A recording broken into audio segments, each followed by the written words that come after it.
water crosses state lines.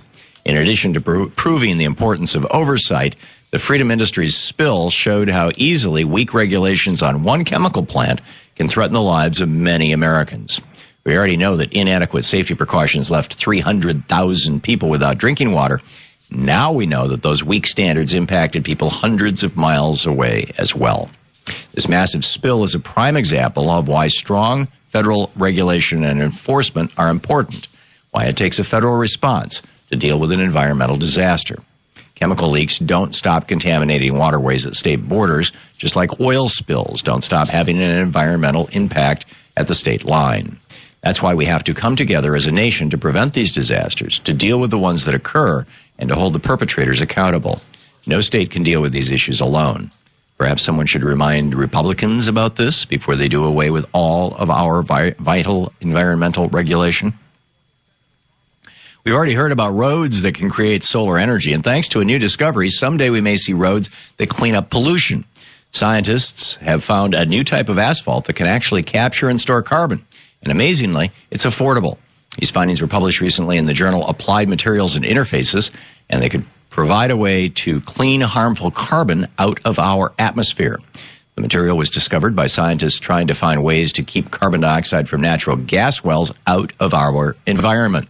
They discovered an asphalt powder that can absorb carbon molecules at room temperature and hold 114% of its own weight in carbon. In a news release about the findings, one of the researchers said, quote, "This provides an ultra-inexpensive route to a high-value material for the capture of carbon dioxide from natural gas streams," end quote. This purpose alone could go a long way towards protecting our environment. The implications for the future make it a much more important discovery. Building roads that fight global warming may sound like science fiction, but before we know it, it could be science fact.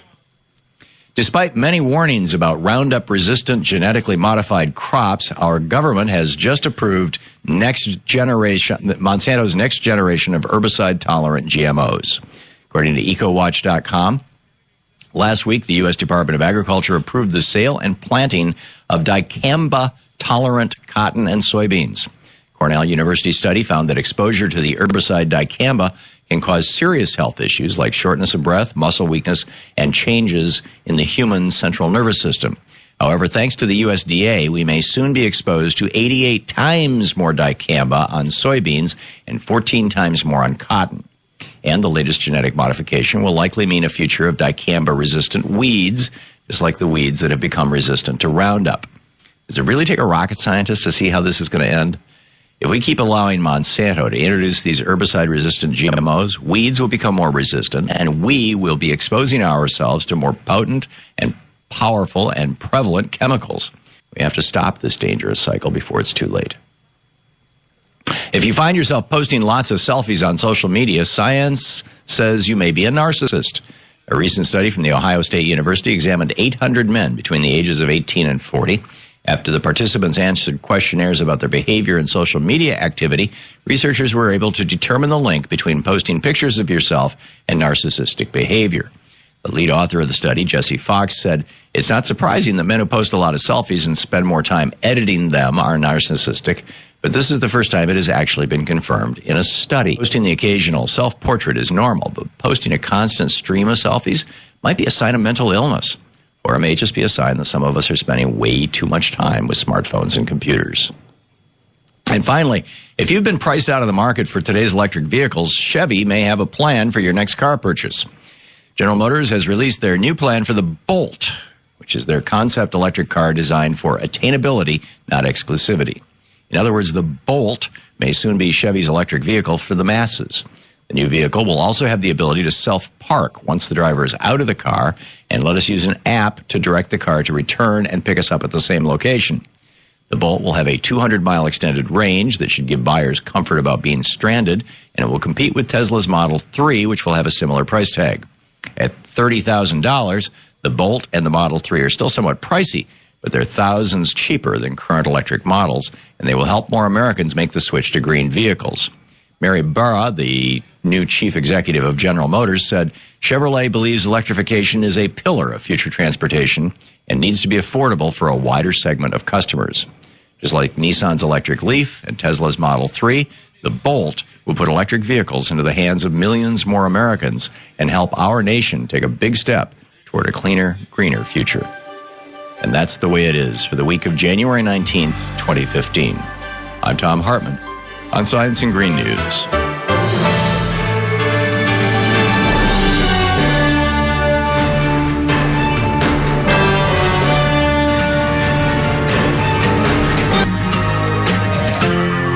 This is the Tom Hartman Program.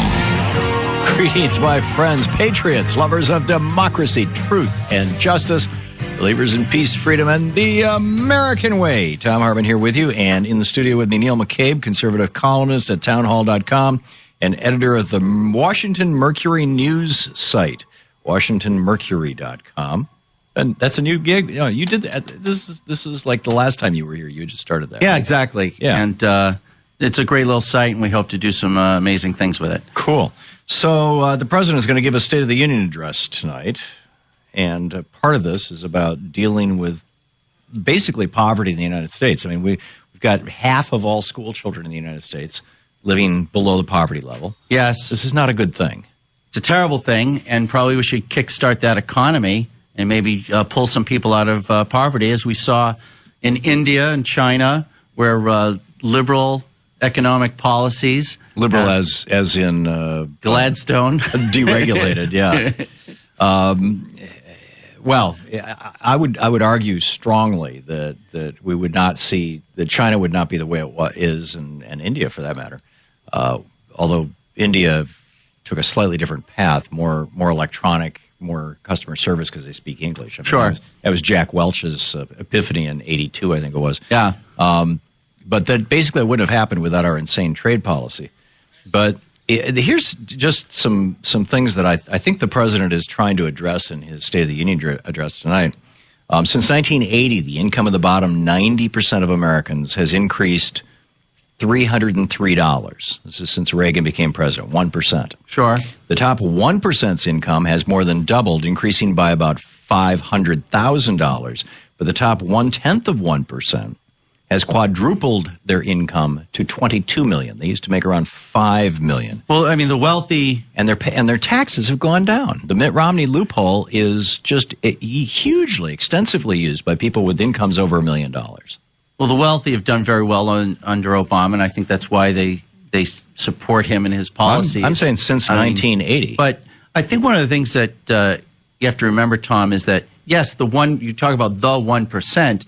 But the people in the 1% isn't always the same. So if you go to some of these Forbes lists of the richest people in America, well, the Forbes list is not the 1%. That's the 1/100th of 1%. But still, there's movement there. 1/10,000th of 1%. And certainly there are family fortunes that dissipate, and then there are new wealthy that come up. I mean, but that has nothing to do with this. Meanwhile, a full-time worker's wage was 11% lower in 2004 than in 1973, even though their productivity increased 78%.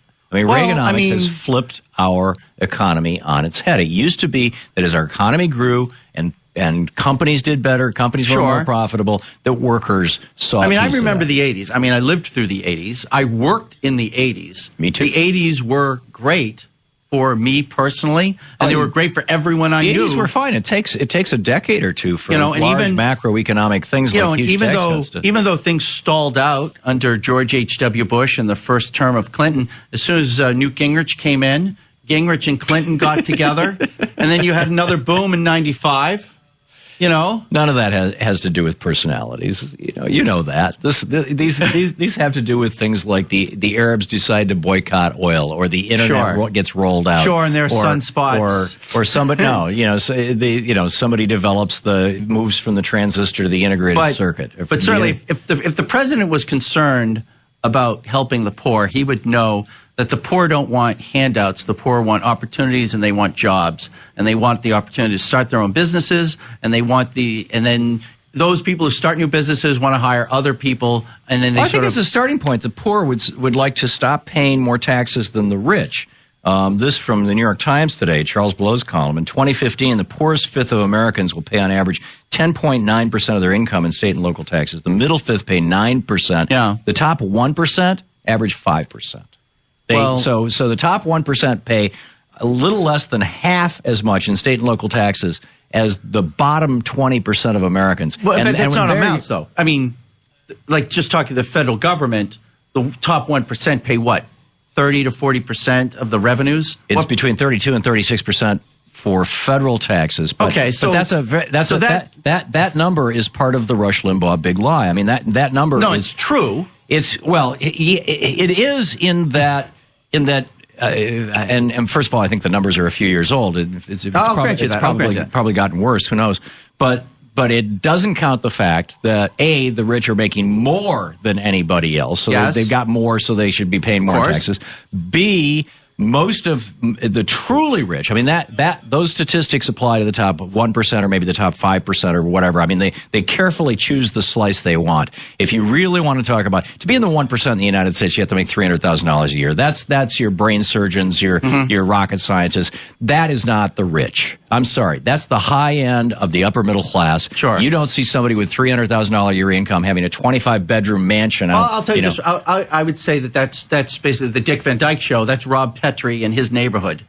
Well, yeah, you got dentists or and step lawyers. above. You know, you got TV writers. In today's dollars, Rob Petrie was probably making $150 a year. But you know, in that neighborhood. Sure. My point is that that talking about the 1%, the way that Limbaugh and everybody else does, and how much they pay in taxes, is so disingenuous. It's such a lie because people making $300,000 a year working with their bodies or their brains, brain surgeons, actually pay a 39% income tax rate. But people making $5 million a year or $1 billion a year, like John Paulson, who made $5 billion in 2010 and paid nothing in income taxes. When you hit those high levels of income in the top 100th of 1%, you're looking at people who are making most of their money in capital gains. The top capital gains rate right now is 23%. Well, there's a lot of money salted away in family trusts and foundations. I'm talking about income, not wealth. But you see, I think one of the things is that if you want to talk about wealth, you've got 80 people in the world who own more wealth than 50% of the planet. 80 people. Sure. And so, this is wrong. But how can you justify that? But one of the problems with taxing income is that's new people on the way up. Whereas so that new money is being taxed as it's being made. And then, of course, you have what the president's going to do tonight is going to propose a new way to tax estates.